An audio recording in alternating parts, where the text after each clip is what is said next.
GeM TV நேயர்களுக்கு அன்பான வணக்கம். அதிகாரம் 120 தனிப்படர் மிகுதி. 1198வது குறட்பாவை பற்றி நாம் இப்பொழுது சிந்திக்க இருக்கின்றோம். வீழ்வாரின் இன்சொல் பெறாது உலகத்து வாழ்வாரின் வன்கணாரில். வீழ்வாரின் இன்சொல் பெறாது உலகத்து வாழ்வாரின் வன்கணாரில். வீழ்வாரின் இன்சொல் பெறாது உலகத்து வாழ்வாரின் வன்கணாரில். அடடா, திருவள்ளுவருக்கு எப்படி இந்த எண்ணம் வந்ததோ தெரியவில்லை. வீழ்கின்றவர் தலைவி. முதலிலே வீழ்கின்றவர் கட்டிலே மஞ்சத்திலே தலைவி. அதன் பிறகு வீழ்பவர் தலைவன். தலைவியின் மீது வீழ்கிறார்.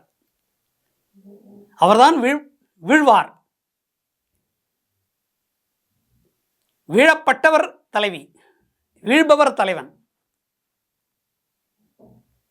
எதற்காக வீழ்கிறார்கள்? உடல் உறவை பெறுவதற்காக, உடல் இன்பத்தை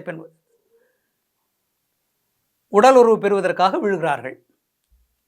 அதற்கு முன்பு அவர்கள் இனிமையாக பேசுவார்கள். உடல் உறவு கொள்வதற்கு முன்பு, கட்டிலே மஞ்சத்திலே சாய்வதற்கு வீழ்வதற்கு முன்பாக இனிமையாக பேசுவார்கள். இனிமையாக பேசிய பிறகுதான் அதன் பிறகு உடல் உறவு கொள்ள ஆரம்பிப்பார்கள். கடுகடுத்த முகமும் கோபமும் இருக்கக்கூடாது. அதனால் ஆரம்பத்திலே மிக இனிமையாக பேசுவார்கள்.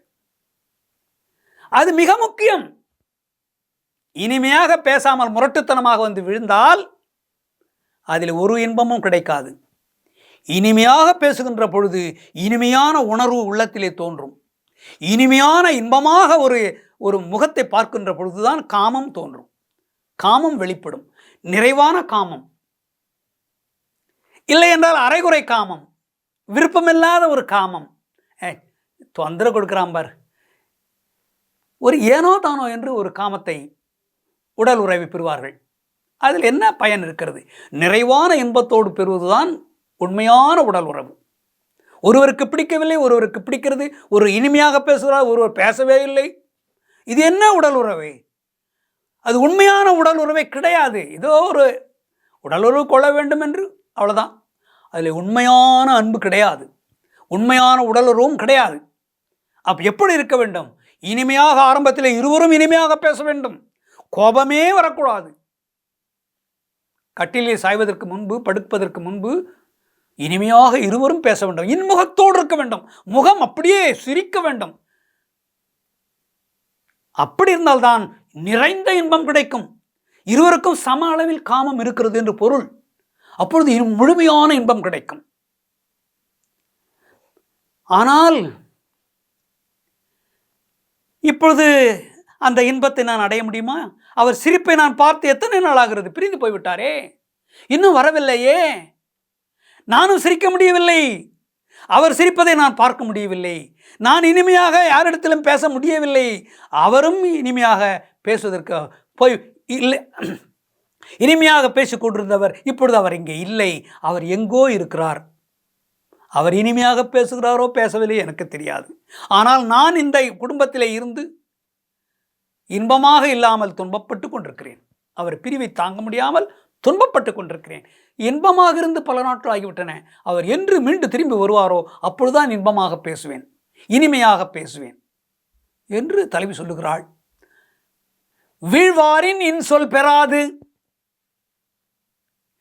ஐயோ, இது மிக கொடுமையான ஒரு கொடுமையிலும் கொடுமை. இதுவே வன்முறை என்றே நான் சொல்வேன். என் மீது வன்மத்தை காட்டுகிறார். இல்லை என்றால் திரும்பி வந்திருப்பார். என் மீது வன்மத்தை காட்டுகிறார். என் மீது ஆசை இல்லை, என் மீது வெறுப்பை காட்டுகிறார்.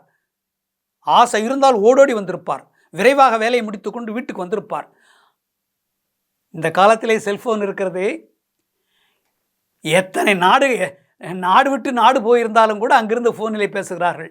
ஆனால் திருவள்ளுவர் வாழ்ந்த காலத்தில் செல்போன் இல்லை. ஆனால் தலைவி இப்படி வருந்துகிறாள். நீ சிரிக்கிறாயோ இல்லையோ, என்னை நினைக்கிறாயோ இல்லையோ, நீ துன்பம் அடைகிறாயோ இல்லையோ, ஆனால் நான் துன்பம் அடைகிறேன், சிரிப்பதில்லை, நான் இன்சொல் பேசுவதில்லை, எரிந்து எரிந்து விழுகிறேன் எல்லோரிடத்திலும்.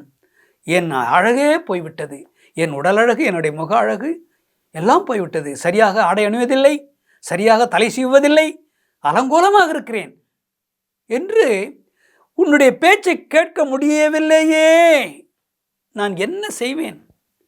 நீ இனிமையாக பேசினால்தான் நான் இனிமையாக பேச முடியும். நீயே பேசுவதற்கு எதிரில் இல்லையே, வீட்டில் இல்லையே, நான் எப்படி இனிமையாக இருப்பேன்? இது மிக மிக கொடுமையான ஒரு செயல். இந்த கொடுமை யாருக்கும் வரக்கூடாது. எனக்கு வந்துவிட்டது. இந்த கொடுமை மனைவி விட்டு யாருமே பிரியக்கூடாது.